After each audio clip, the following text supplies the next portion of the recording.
Dok, sabihin niyo na lang po sa amin kung may pag-asa pa pong gumaling si Billy. Her chances of a full recovery depends on a lot of factors. Gaya ng severity ng apraxia or extent ng brain damage niya. Ano ibig sabihin, Doc? Na hindi na makakabalik sa normal yung anak ko? Hindi po, sir. Sa katunayan, may mga cases na nagkaroon ng full recovery ang ibang mga pasyente na may apraxia. Kung magkakaroon ng early intervention and consistent, high-quality rehabilitation therapy, mas mag-i-improve ang chances of recovery ni Billy. Importante rin na strong support system.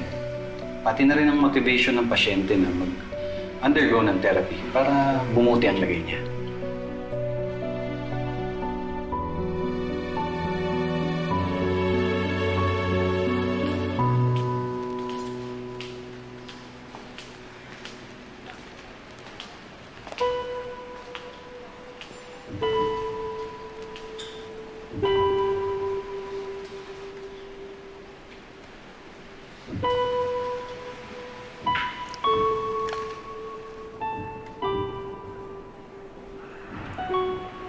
Leon, tatagan mo yung loob mo, ha?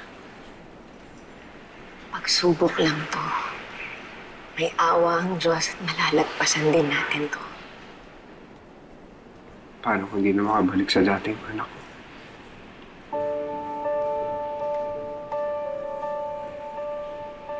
Kasalanan ko ang lahat. Kung hindi kami nagtalo, hindi dapat masasagasaan si Billy.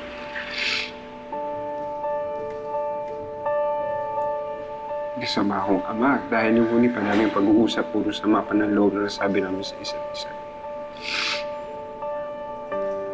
Paano ko siya haharapin ngayon? Na ako mismo may kasalanan kung bakit siya nagkaganyan. Ang hirap para sa akin na makita ko ang anak ko na nahihirapan. Pagsubok lang na ito, Leon. Malalagpasan din natin ito bilang isang buong pamilya. Nandito lang ako.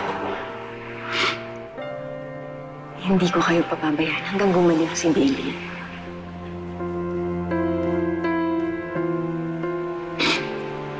Salamat. Salamat.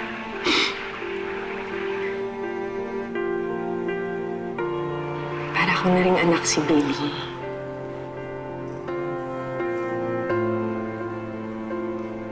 Hindi ko siya iiwan. At lalo nang ikaw. Leon, hindi kita iiwan. Lalo na ngayon kailangan mo ng kadangay. Mas kailangan mo ng masasandalan, Leon. Magiging mag-asawa na tayo. Diba? Kaya nandito lang ako hanggang malagpasan natin ito. Kasama mo ko, kadamay mo, hanggang malampasan natin tong problema ito. Tayo ang magiging lakas ng isa't isa. Hanggang gumaling si Billy, hanggang makabalik siya sa atin, ha?